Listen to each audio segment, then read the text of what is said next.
अब श्री कृष्ण जी का इतिहास देख लो। श्री विष्णु जी अवतार श्री कृष्ण जी, श्री राम वाली श्री रामचंद्र जी के जीवन वाला भोग भोग के वो प्राणी श्री कृष्ण रूप में फिर जन्म हुआ।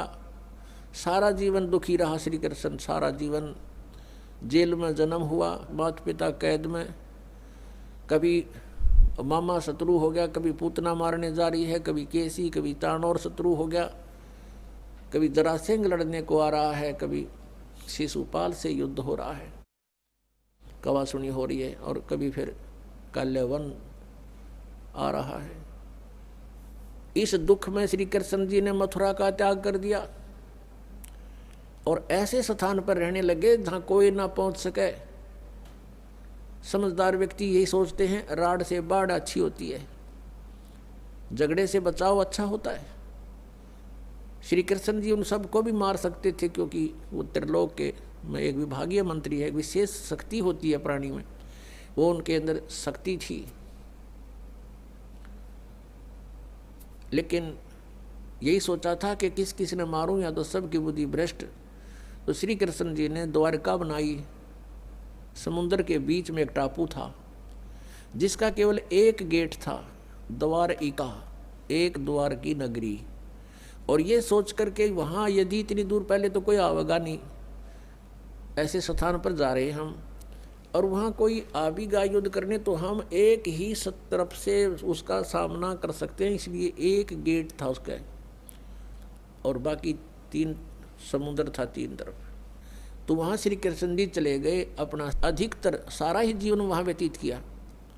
यहाँ तो ज़्यादा से ज़्यादा 18 साल के 20 वर्ष के तक यहाँ रहे थे द्वारका में, और बाकी फिर लगभग 200 वर्ष तक जिए थे श्री कृष्ण जी, और बाकी का समय द्वारका में व्यतीत किया था उन्होंने। तो अब ये जो लोग अनजान संत ऋषि, ये गुरु नकली हमें भ्रमित करते हैं कि द्वारका का उस गोवर्धन का की परिक्रमा करनी चाहिए, और वृंदावन अवश्य जाना चाहिए, मथुरा में अवश्य जाना चाहिए, वहाँ हमारे भगवान ने लीला की है, उनके चरण कमल टिके हैं, वहाँ घूमा करते थे, स्नान किया करते थे। अरे श्री कृष्ण जी यहाँ तक 20 वर्ष रहे थे इस मथुरा में, बाकी 180 साल तो वहाँ रहे हैं द्वारका में, और वहाँ का नामो निशान मिट गया उस द्वारका को। इसलिए वहाँ खत्म की द्वारका, समुद्र में डूब गई श्री कृष्ण जी की मृत्यु के बाद, और यादों का विनाश हो गया था, आपस में लड़के मर गए थे, और जो बाकी शेष औरतें बची थी उनको अर्जुन ले आया था, सब खाली हो गई थी द्वारका। उसके बाद वो समुद्र ने डबो दी थी, अंदर चली गई। कारण यही था कि भगवान ने सोचा कि यहाँ आएंगे फिर ये धक्के खान द्वारका में इतनी दूर, इसलिए उसका नामो निशान मिटवा दिया था। अगर आज द्वारका होती तो ये नकली कहते द्वारका में भगवान रहे थे, वहाँ जाया करो, वहाँ बहुत पुण्य होता है। उस द्वारका में तो सत्यानाश होया था, सारे यादव कटका मर गए थे वहाँ पर। आज भी जाते हैं वहाँ बहुत से श्रद्धालु। तो कहने का भाव यह है कि जब तक आत्मज्ञान बिना नर भटके, इस तत्व ज्ञान बिना नर भटके, कदे मथुरा कदे काशी। फिर श्री कृष्ण जी का फिर कैसे अंत हुआ। श्री कृष्ण जी के सामने पूरा यादव कुल आपस में लड़का मर गया, पोते पड़पोते रिश्तेदार सब आपस में कट कर मर गए।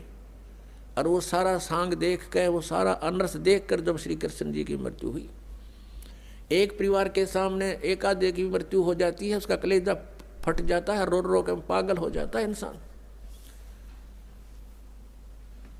तो पुण्यात्माओं, आज तक हमें सत्यनारायण कथा नहीं मिली थी, और ये सत्य कथा है। सत्यनारायण का अर्थ है सच्चा भगवान, और सच्चे भगवान की सच्ची कहानी, सच्ची कथाएं।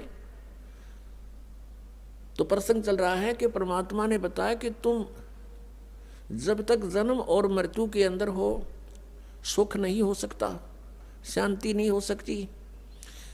अब इंद्र सोचता है ब्रह्मा विष्णु महेश सुखी होंगे। अब इन ब्रह्मा विष्णु महेश की आप देख रहे हो, श्री राम की, श्री विष्णु जी की, श्री कृष्ण जी की कैसे दुर्गति हुई।